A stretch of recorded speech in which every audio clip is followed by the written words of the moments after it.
Hi hello welcome to post 360. నేను మీ మురళీ రాపల్లి. నాగార్జున గారిది ఒక సినిమా ఉంటది, సూపర్ సినిమా పేరు. అందులో అనుష్క గారితో నాగార్జున గారిది ఒక సాంగ్ ఉంటది, అక్కడ బక్కడ బొంబేబో 80 నెంబర్ పూరేసా అనేసి. అందులో మధ్యలో ఒక లైన్ వస్తుంది, దొరికినంత దోచుకో దోచుకుంది దాచుకో, అంటే దొంగలు అనమాట వీళ్ళు. సో వీళ్ళంతా కలిసి అక్కడ వాళ్ళ వృత్తిని పొగుడుకుంటూ ఆ పాట ఉంటుంది. అయితే ఆంధ్రప్రదేశ్ లో పరిస్థితి కూడా సేమ్ టు సేమ్ ఉందా అనిపిస్తుంది ఆ పాట విన్న ప్రతిసారి.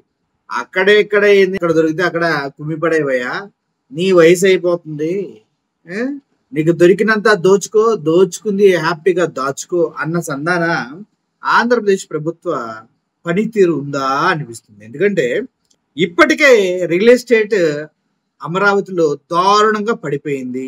నిన్నటికి నిన్న నారాయణ ప్రకటిస్తూ తమ ఫస్ట్ వెంచర్ సన్నెస్ట్ సంథింగ్ ఏదో వెంచర్, ఆ వెంచరు 315 కోట్లు లాసుల్లో ఉంది.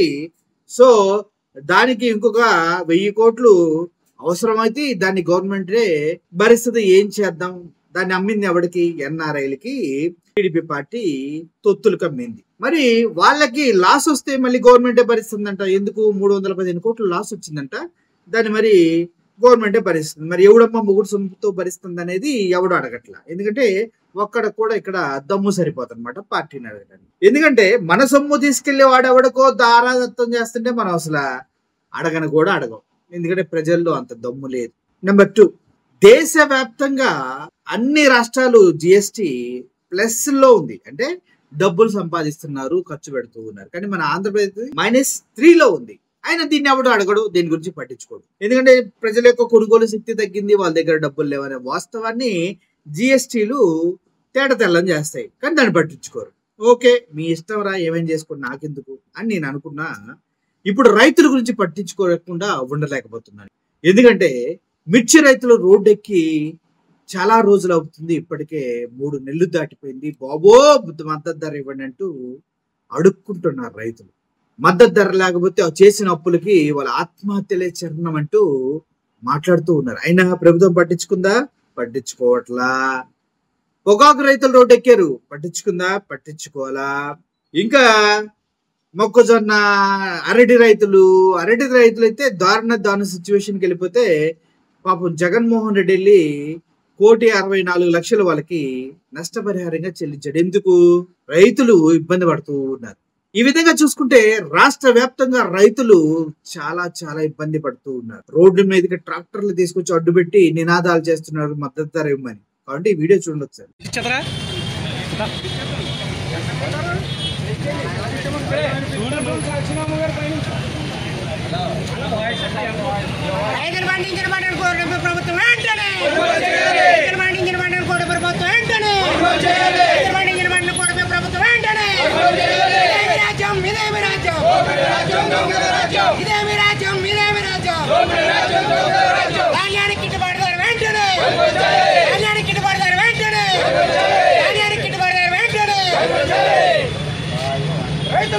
చూసారు కదా, ఇలా పరిస్థితులుంటే టమాటా పండించిన రైతు బ్రతుకు మరీ దారుణంగా తయారైంది. కేజీ ₹1 కూడా టమాటా కొనే నాదుడు లేడంటే అర్థం చేసుకోండి టమాటా పండించిన రైతు యొక్క బ్రతుకు ఎలా ఉంది. ట్రాన్స్పోర్టేషన్ డబ్బులు కూడా రావట్లేదంటూ రోడ్డు పక్కన లారీలు ఆపి ఆ టమాటాలన్నీ డ్రైనేజ్ లో పారపోస్తున్నటువంటి సిచ్యువేషన్ కంటికి కన్నీళ్లు తెప్పించకుండా ఉండగలదా?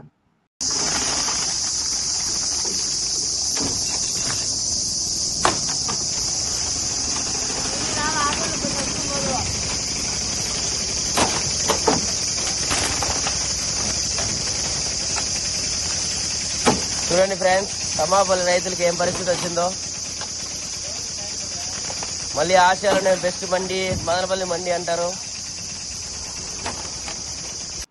ఈ రోజు రైతు ఏడుస్తూ ఉన్నాడు, ప్రభుత్వాలు పట్టించుకోవట్లేదు. ఈ రోజు రైతు చచ్చిపోతాం బాబో మమ్మల్ని రక్షించండి అంటూ ఉంది, అయినా కూడా ప్రభుత్వాలు పట్టించుకోవట్లేదు. కానీ వాళ్ళ జల్సాల కోసం హెలికాప్టర్లు కొంటూ ఉన్నారు. వాళ్ళ జల్సాల కోసం 30 కిలోమీటర్లకి హెలికాప్టర్లు వాడుతూ ఉన్నారు, చార్టెడ్ ఫ్లైట్లు వాడుతూ ఉన్నారు.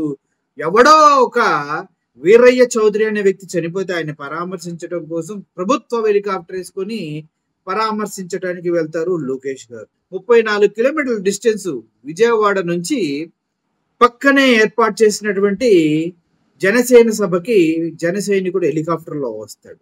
ఎక్కడికి వెళ్ళినా హెలికాప్టర్ల పైన కాలు దించకుండా ఆకాశంలోనే ఎగురుతూ ఉన్నారు డిప్యూటీ సీఎం గారు మరియు విద్యాశాఖ మరి ఐటీ శాఖని మంత్రి గారు లోకేష్ గారు. ఇవన్నీ డబ్బులు ఎక్కడి నుంచి వస్తున్నాయి అంటే తెలియదు. కొత్తగా ఇంకో హెలికాప్టర్ 172 కోట్లు పెట్టి కొన్నారు. దానికి కమిటీ వేశారు. ఇదంతా సొల్లు, ఆల్రెడీ అడ్వాన్స్ ఇచ్చేసారు, కొనేశారు కూడా. నాకు అర్థం కాని విషయం అంటే ప్రజలు ఇంత దారుణమైన స్థితిలో కొనుగోలు శక్తి లేక, ఇన్కమ్ లేక నానా కష్టాలు పడుతూ ఉంటే వీళ్ళు హెలికాప్టర్లు కొని రియల్ ఎస్టేట్ దందాలు చేసుకుంటూ అమరావతిని అల్లాడిస్తున్నారంటే ఎలాంటి పరిస్థితుల్లో ఆంధ్రప్రదేశ్ ఉందో అర్థం చేసుకోండి.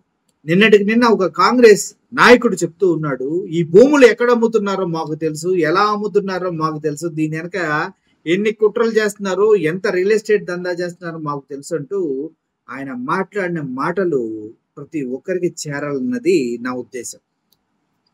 బ్రదర్, నిజంగా చెప్పాలంటే ఆపరేషన్ సింధూర్ లాగా ఆపరేషన్ ఫార్మర్ చేయాల్సిన అవసరం వచ్చింది. ఇప్పుడు ఫార్మర్స్ అంతా ఎవరైతే రైతులు ఉన్నారో వాళ్ళంతా ప్రభుత్వం పైన తిరగబడాలి, ఫైట్ చేయాలి. లేదంటే వాళ్ళ జల్సాలకి మీ బ్రతుకులు త్యాగం చేయాల్సి వస్తుంది. పంటకి కనీస మద్దతు ధర ఇవ్వరు, మీ బ్రతుకుల్ని గాలికి వదిలేస్తారు.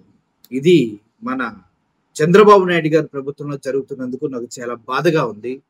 దీనిపైన పూర్తి స్థాయిలో మీరంతా విజృంభించి ముందుకెళ్తే తప్పించి మీకు న్యాయం జరగదు. అవునా కదా? రోడ్డు పక్కన టమాటాలు పారబోసే రైతులు, మిర్చికి ధర ఇవ్వండి లేదంటే అంటూ ఎప్పుడు ధర వస్తుందో అని ఆలోచిస్తూ డబ్బులు కట్టి ఏసీల్లో పెట్టుకునే మిర్చి రైతులు, పంట పాడైందంటూ బాధపడుతున్న అరటిపళ్ళ రైతులు, ఇలా చూసుకుంటూ పోతే ఆంధ్రప్రదేశ్ లో ఉన్నటువంటి రాజకీయ పరిస్థితులు అస్తవ్యస్తంగా ఉన్నాయంటంలో ఎటువంటి సందేహం.